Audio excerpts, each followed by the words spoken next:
नमस्कार,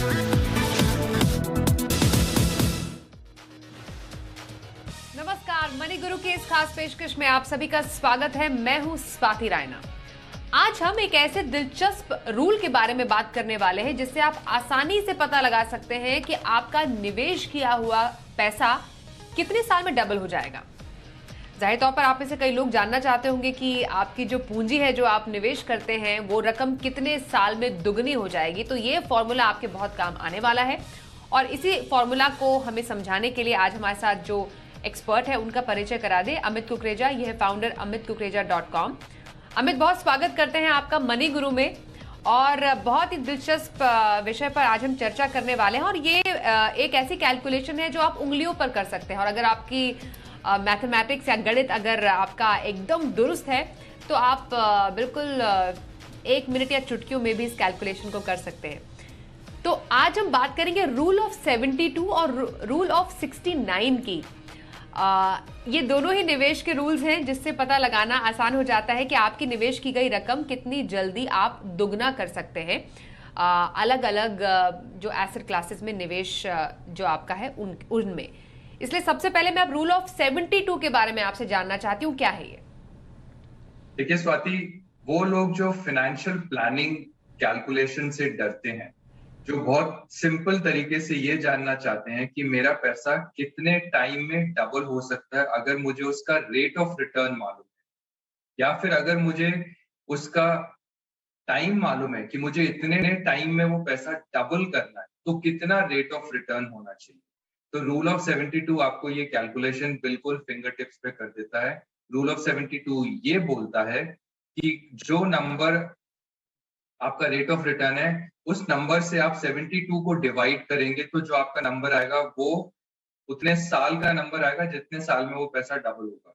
या आप 72 को उतने साल से डिवाइड करेंगे तो वो ये बता देगा कि आप रेट ऑफ रिटर्न कितना रहा। तो जो बिल्कुल सिंपल मैथमेटिक्स करना चाहते हैं, लंप सम इन्वेस्टमेंट की, ध्यान रहे ये SIP कैलकुलेशन का फॉर्मूला नहीं है, ये एक लंप सम इन्वेस्टमेंट का फॉर्मूला है जो आपको ये बता देता है कि पैसा कितने टाइम में डबल होगा अगर आपको रेट ऑफ रिटर्न पता है, या आपका पैसा अगर डबल हो गया है तो उसने कितना रेट ऑफ रिटर्न दिया। कोई भी एक वेरिएबल आपको पता है तो दूसरा वेरिएबल पता चल सकता है। ओके, तो फॉर्मूला बहुत ही आसान है।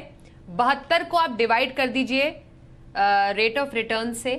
चाहे अब आप म्यूचुअल फंड में निवेश कर रहे हो, FD में आपके पैसे हो या सेविंग्स अकाउंट में ही क्यों ना पड़े हो, बस सिंपल आपको जो उसका रिटर्न है उससे डिवाइड कर देना है। जैसे आप देख पा रहे हैं, हमने म्यूचुअल फंड का एक एग्जांपल लिया है। यहाँ पर आपको जो उसका रिटर्न है उससे डिवाइड कर देना है। जैसे आप देख पा रहे हैं, हमने म्यूचुअल फंड का एक एग्जांपल लिया है यहाँ पर। अमित, अगर हम म्यूचुअल फंड में तो हम अनुमानित ही बताते हैं 14%, और FD में अभी जो एक एवरेज जो अभी FD चल रही है 7 से 10 साल, वो 5.5% पर है, और सेविंग्स अकाउंट 4% लगभग हम मानते हैं।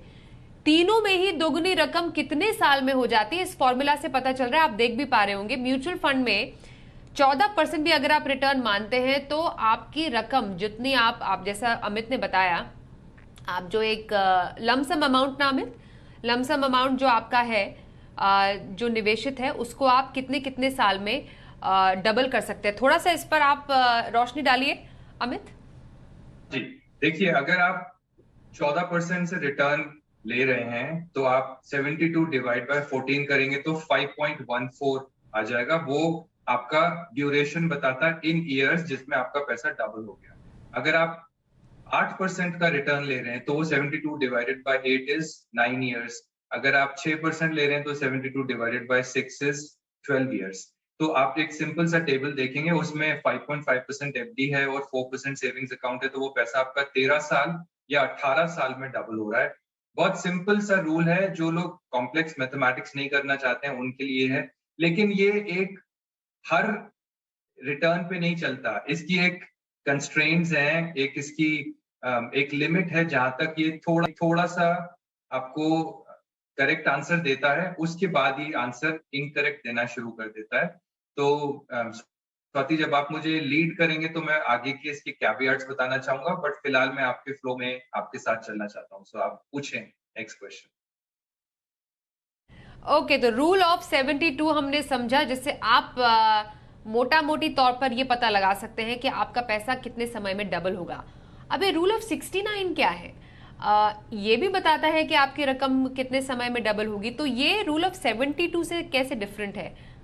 जी, रूल ऑफ 69 भी आपको यही बताता है कि आपका पैसा कितने टाइम में डबल होगा, लेकिन 69 के फॉर्मूला में एक एडिशन है। तो जैसे हमने 72 divided by rate of return किया था, यहाँ पे हम 69 को डिवाइड करेंगे रेट ऑफ रिटर्न और उस आंसर को 0.35 से ऐड कर देंगे। तो वो जो नंबर आएगा वो उतना साल का नंबर आएगा जितने साल में आपका पैसा डबल हुआ। लेकिन डिफरेंस क्या है, 9% तक जो रिटर्न होता है वो रूल ऑफ 72 के आधार पे आपको क्लोज टू करेक्ट आंसर देता है। करेक्ट आंसर कोई भी रूल नहीं देता, फाइनेंशियल प्लानिंग कैलकुलेटर के हिसाब से कोई भी आंसर करेक्ट नहीं है, लेकिन close to correct answer rule of 72 9% के रिटर्न तक देता है। 9% के ऊपर का अगर रिटर्न होता है तो रूल ऑफ 69 आपको क्लोज टू करेक्ट आंसर देता है।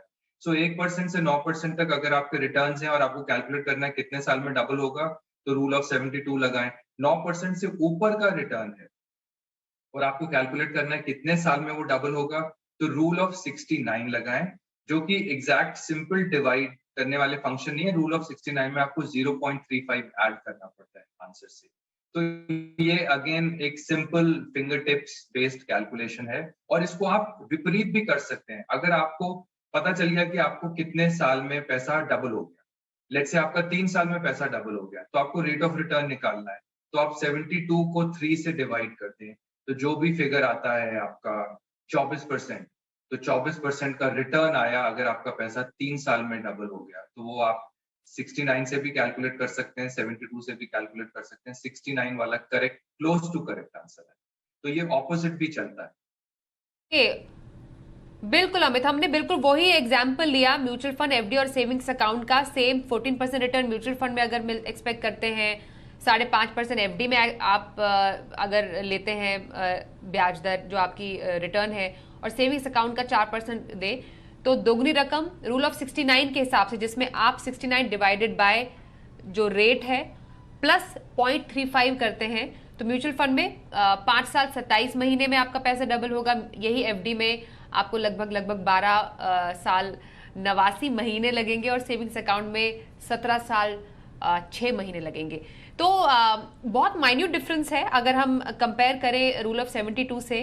वहां पर भी लगभग ऑलमोस्ट सेम आ रही थी जो डिफरेंस थे साल के, लेकिन वो 1, 2, 6 महीने का डिफरेंस भी बहुत ज्यादा होता है एज फार एज आपका अगर जो निवेश है उसको अगर हम देखें तो ये तो रही बात रूल ऑफ 72 और रूल ऑफ 69 की। इसको जरूर ट्राई कीजिएगा आप अपने निवेश में और देखिएगा कि आप कैसे पता लगा पाते हैं कि आपका जो पैसा है निवेश किया वो कितने साल में आप डबल कर पाएंगे। उसी हिसाब से आप अपनी जो निवेश की स्ट्रैटेजी उसको भी सेट कर सकते हैं।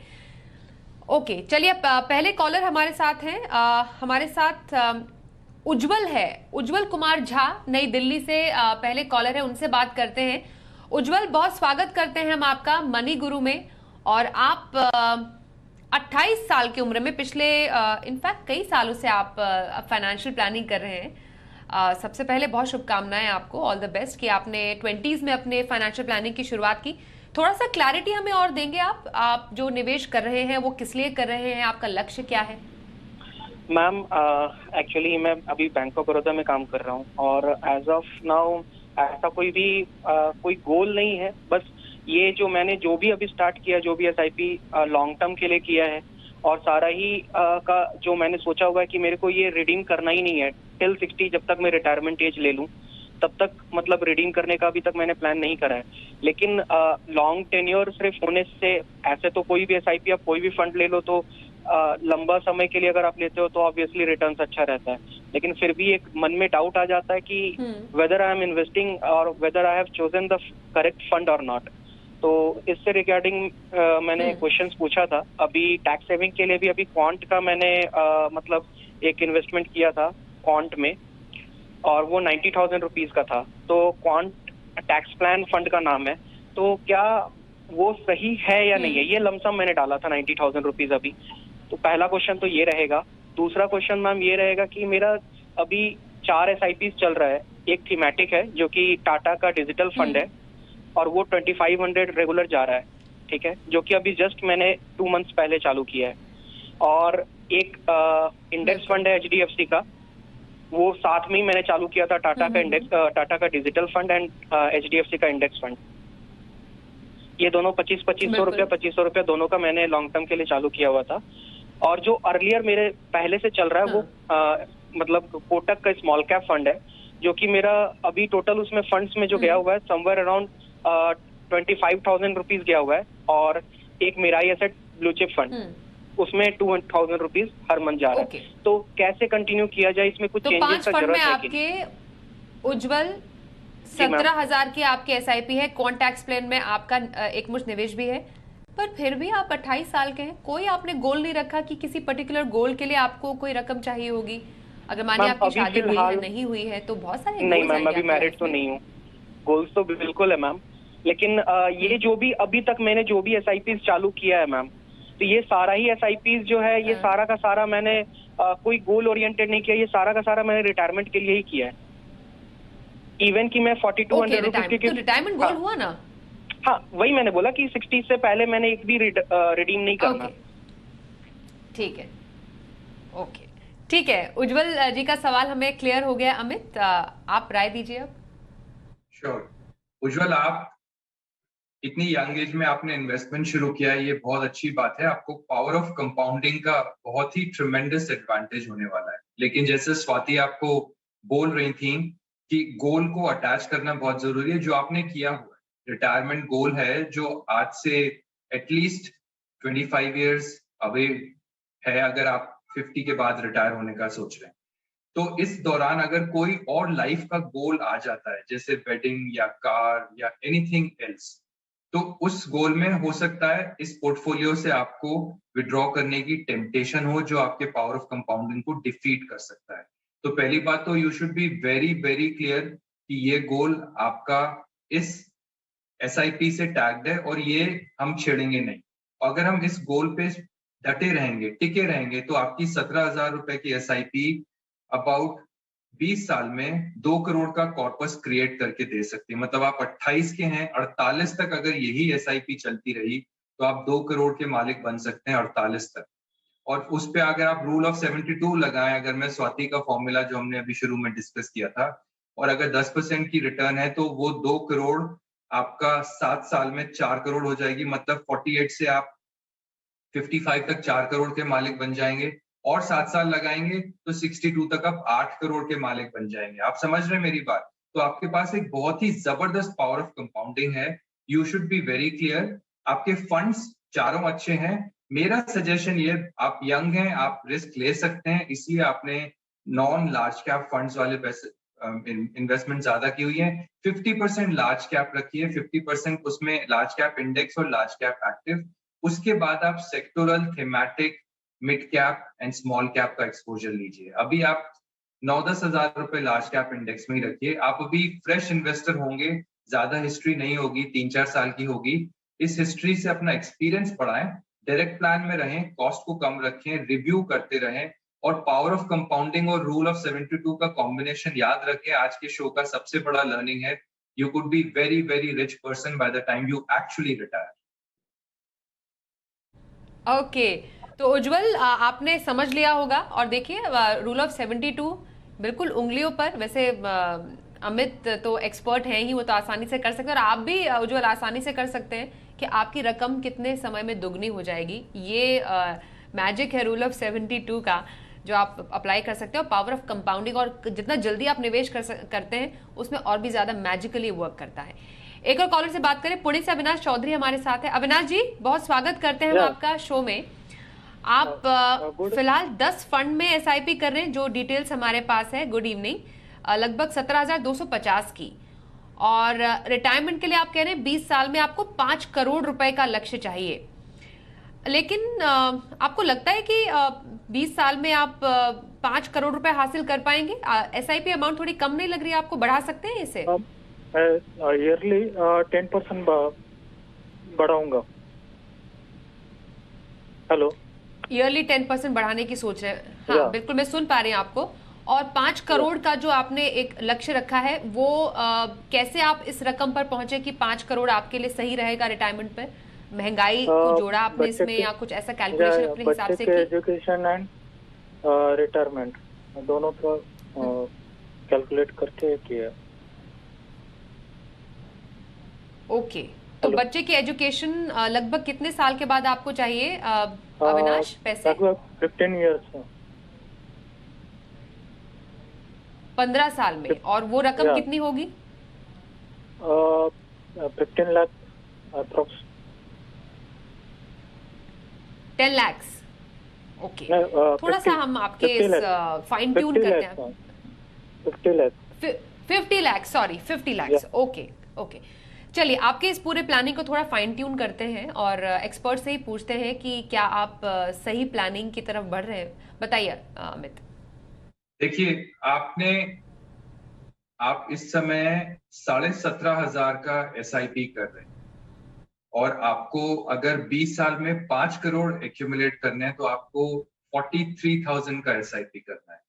तो आपको मैं दोनों SIP अमाउंट से कितना कॉर्पस बनता है वो बता देता हूँ। 17,500 से आपका 2 करोड़ 10 लाख जमा होता है 20 साल में, और 43,000 से 43,000 से आपका 5 करोड़ जमा होता है।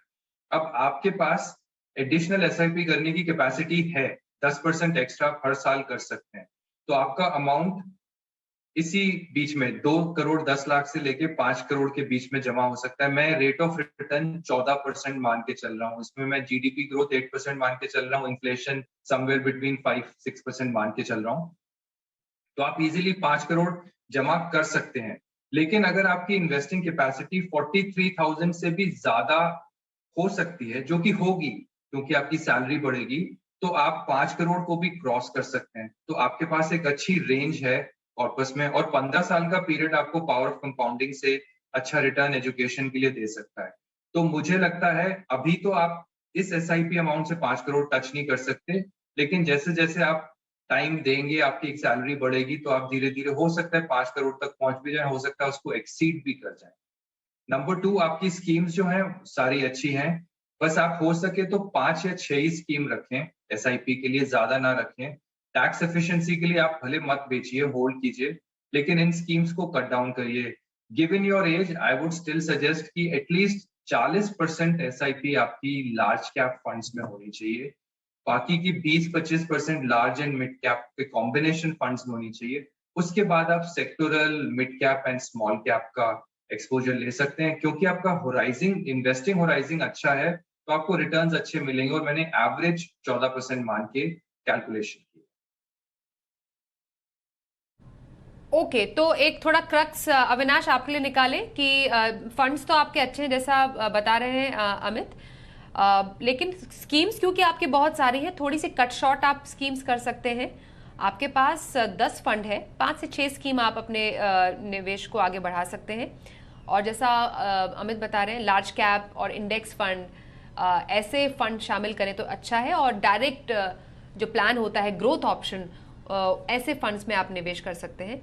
बाकी SIP बढ़ानी है जैसा बताया, और खुद अविनाश भी कह रहे हैं कि 10% से वो SIP बढ़ा सकते हैं, तो आपको ये अनुशासन निवेश में जरूर रखना पड़ेगा। हमारे साथ आज है amitkukrija.com के फाउंडर अमित कुकरेजा, जो कि बता रहे हैं आपको कि आपको अपनी फाइनेंशियल प्लानिंग कैसे करनी है। कॉलर से एक और बात करते हैं। बेंगलुरु से आशीष कुमार हमारे साथ हैं। आशीष जी, बहुत स्वागत करते हैं हम आपका मनी गुरु में। आप अपने निवेश से जुड़ा हुआ सवाल हमसे जानना चाह रहे हैं। अभी आपके डिटेल के मुताबिक 7 फंड में आप SIP कर रहे हैं 18,500 रुपए की। थोड़ा सा और डिटेल बताएंगे आप अपने निवेश के बारे में, क्या लक्ष्य है आपका? Ma'am, thank you for posting my query on the show. So ma'am, actually मुझे लॉन्ग टर्म इन्वेस्टमेंट करना है, और मे बी 20 ईयर्स होराइजन, और बट अगर बीच में अगर मुझे अच्छा रिटर्न मिले तो आई बी हैप्पी कि मैं रिडीम करके अपने कुछ चीज़ों को कंप्लीट कर सकूं। तो मैम, और इनिशियली मैंने जैसे बताया कि मैंने कई बार रिडीम छोटा मोटा अमाउंट किया भी है, और करेंटली मेरा पोर्टफोलियो अच्छा दिखता है, मीन्स प्रॉफिट भी ठीक दिखता है, तो उस पर मुझे राय चाहिए। और पहले मैंने पूछा था कि वाइफ के लिए भी मैं एक नया पोर्टफोलियो बनाना चाहूँगा, और वो अच्छा अर्न कर रही है, तो 20,000 15,000 वो रहेगा, बजट रहेगा ना। ओके, तो रिटायरमेंट मान रहे हैं आपकी, ये लक्ष्य है आपका, और आपके बच्चों की पढ़ाई का लक्ष्य भी है? Yes ma'am. ओके, और उसके लिए कोई एक पर्टिकुलर अमाउंट कोई आपने सेट किया अपने लिए कि हाँ मुझे इतना अमाउंट चाहिए होगा आफ्टर 20 इयर्स, या बच्चों की पढ़ाई के लिए आफ्टर 15-16 इयर्स? मैम एक कन्वीनियंट अमाउंट मैम, जैसे कि 30 लाख वो सब टाइप से मैम। और बच्चों के लिए 30 to 40 लाख, और खुद के लिए मैम 1 करोड़ का कॉर्पस, रिटायरमेंट कॉर्पस 1 और 1.5 crore. All right, all right. चलिए आशीष जी के सवाल से कुछ और क्लैरिटी हमें मिली है। बहुत अमित, आपको लगता है बहुत इम्पोर्टेंट है एक रकम को भी डिसाइड करना कि आप निवेश तो कर रहे हैं, लेकिन हमें उस पर्टिकुलर गोल के लिए कितनी रकम चाहिए वो भी हमें इन एडवांस मालूम होनी चाहिए, सो दैट हमारी जो फाइनेंशियल प्लानिंग है जहां पर हम निवेश कर रहे हैं उसको हम परफेक्टली मैनेज कर पाए। फिलहाल आशीष के इस पोर्टफोलियो पर आए दीजिए। जी स्वाति, आपने बहुत अच्छा पॉइंट बोला है। डिसिप्लिन उतना ही जरूरी है जितना रेट ऑफ रिटर्न और जितना फाइनेंशियल गोल का लेबल। तो अगर आपके पास गोल की क्लैरिटी है और आप क्लियर हैं कि आप फाइनेंशियल मार्केट्स में इन्वेस्ट करेंगे और आप उस मार्केट को समझते हैं, तो आपका डिसिप्लिन उतना आसान होगा जितना अमाउंट आपको क्लियर होगा। तो आप फोकस डिसिप्लिन, फाइनेंशियल मार्केट्स और गोल पे रखें, रिटर्न्स पे ना रखें। पैटर्न आपको रिटर्न्स का मिल ही जाता है, परफॉर्मेंस मिल ही जाती है, मार्केट की मूवमेंट भी पता चल जाती है, और आपको मैक्रो स्टोरी भी हमारे कंट्री की बहुत स्ट्रांग है, ये बात भी पता है। जो इनका पोर्टफोलियो है, 18,000 इनकी एसआईपी कैपेसिटी है। अभी पिछले व्यूअर की जो क्वेरी थी वो 17,500 की एसआईपी कैपेसिटी से 20 साल में 2-2.25 करोड़ बना पा रहे थे। तो ये हमारे व्यूअर बिटवीन 2.25 से 2.4 करोड़ एक्यूमुलेट कर सकते हैं 20 साल में, अगर ये 18,000 की एसआईपी कंटिन्यूड रखें तो। और जैसे जैसे इनकी एसआईपी कैपेसिटी बढ़ेगी तो अल्टीमेटली पोर्टफोलियो का वैल्यू भी बढ़ेगा। लेकिन सबसे ज्यादा जरूरी क्या है, इनका डिसिप्लिन। ये प्रॉफिट बुक करके एग्जिट नहीं करेंगे, power of compounding market volatility से एम्पलीफाई होती है। तो आपका continuous disciplined way of investing will help. दूसरा, आपके म्यूचुअल फंड पोर्टफोलियो में मैं थोड़ा सा सिंप्लिसिटी रेकमेंड करूंगा। आप इसको 50% लार्ज कैप फंड में रखें, large cap actively managed and large cap index. बाकी का जो 50% बचता है उसका 1/3 आप मिड कैप में रखें, 1/3 स्मॉल कैप में रखें और 1/3 थीमेटिक या फ्लेक्सी कैप में रखें। इससे आपका पोर्टफोलियो थोड़ा सा स्ट्रांग हो जाएगा, रिस्क प्रूफ हो जाएगा और रिस्क एडजस्टेड रिटर्न्स बढ़ जाएगा। और फोकस आपको अपने गोल्स पे रखना है। आई रिपीट, रिटर्न्स पे नहीं। चाहे रिटर्न्स कितना भी अच्छा हो, अगर वो गोल का टाइम अभी नहीं आया है तो आप उस पैसे को विड्रॉ नहीं करेंगे, आप उसको कंटिन्यूअसली इन्वेस्टेड रखेंगे। और अगर गोल का टाइम आया है तो उससे 2 साल पहले आप उस सारे पैसे को डेट फंड में डाल के 2 साल के बाद विड्रॉ करेंगे, क्योंकि उस 2 साल में आप लालच मत कीजिएगा, उस समय कैपिटल प्रोटेक्शन इंपॉर्टेंट हो जाए। आशीष, ये आपने बहुत इंपॉर्टेंट टिप्स मिले हैं आपको हमारे एक्सपर्ट से। दूसरा, आपने जो अपनी वाइफ के लिए इन्वेस्टमेंट के लिए सवाल पूछा है, थोड़ा आपको राय ये रहेगी, आप हमें उनके इन्वेस्टमेंट, उनके गोल को लेकर एक बार एक डिटेल मेल एक और भेजिए, जिससे कि हम अपने एक्सपर्ट से वो इवेल्युएट करा पाएं कि वो 15,000 रुपए जो निवेश करना चाहती हैं वो किस पर्पस के लिए उनके लिए काम आ सकता है और उसमें कौन कौन से इन्वेस्टमेंट ऑप्शंस होंगे। फिलहाल आपको बहुत शुभकामनाएं। एक और सवाल लेते हैं, ईमेल पर हमारे पास आ रहा है। हैदराबाद से रवि वर्मा हमसे सवाल पूछ रहे हैं। उम्र इनकी 35 साल है और जो इनकम है इनकी मंथली वो है 75,000 रुपए, और 25 साल के लिए कह रहे हैं कि वो निवेश करना चाहते हैं। अज्यूम इनके रिटायरमेंट प्लानिंग का ये गोल है। कह रहे हैं कि वो एग्रेसिव एक निवेशक है, इसी हिसाब से उन्होंने अपना पोर्टफोलियो भी बनाया है। 4 फंड में 22,000 की एसआईपी है, तो पोर्टफोलियो कैसा लग रहा है ये आपसे जानना चाह रहे हैं। इनके फंड्स दिखा देते हैं कौन सा है। निपॉन स्मॉल कैप में 6,000 का मंथली निवेश, मिराई एसेट ब्लू चिप में 6,000 का मंथली निवेश भी है, निफ्टी बीएस में 5,000 का और बैंक बीएस में 5,000 का निवेश कर रहे हैं। कैसा लग रहा है इनका पोर्टफोलियो? प्लस हालांकि उन्होंने गोल को लेकर कोई क्लैरिटी तो नहीं दी है, पर ऑन द बेसिस ऑफ इनकी स्कीम्स और जो इनका इन्वेस्टमेंट होराइजन है, क्या आप सजेस्ट करेंगे इन्हें? देखिए, रवि की एज 35 है और रवि 75,000 की सैलरी में 22,000 इन्वेस्ट कर रहे हैं। तो सबसे अच्छी बात यह है कि रवि ऑलमोस्ट 25 से 30% के बीच, 30% तो नहीं, क्लोज टू 25% अपना पैसा इन्वेस्ट कर रहे हैं, जो कि बहुत अच्छी बात है। और इनकी इन्वेस्टमेंट में एक और अच्छी बात यह है कि बहुत ही सिंपल पोर्टफोलियो रखा है इन्होंने। 4 sectors, small cap, large cap और इंडेक्स फंड, और इन्होंने निफ्टी बैंकिंग का एक्सपोजर लिया है, जो कि आपका सेक्टोरल फंड हो गया। सिर्फ 4 स्कीम। दूसरी बात, बहुत सिंप्लिसिटी है इनके पोर्टफोलियो में। इनका क्लैरिटी भी है कि आई थिंक सिंप्लिसिटी से ही पैसा बनेगा। तो रवि के लिए हम ये बता देते हैं कि 22,000 रुपए की SIP से रवि 20 साल में 14% के रेट ऑफ रिटर्न से आराम से 2.5 करोड़ रुपए इकट्ठा कर सकते हैं। और अगर ये इनका इन्वेस्टिंग कैलेंडर 20 साल के बजाय 25 साल तक चलता है, तो ये 2.5 करोड़ के बजाय 5.25 करोड़ इकट्ठा कर सकते हैं। इनकी एज 35 है। अगर ये 60 में रिटायर हो रहे हैं और इसी पोर्टफोलियो को ऑफ कोर्स परफॉर्मेंस रिव्यू के बाद हर साल मेंटेन भी रखेंगे, तो ये आराम से 60 तक 5.25 करोड़ रुपए इकट्ठा कर सकते हैं। जैसा कि हमने पहले भी बोला, डिसिप्लिन बहुत जरूरी है, रिव्यू बहुत जरूरी है, फाइनेंशियल गोल से टैगिंग करना इन्वेस्टमेंट को वो बहुत जरूरी है।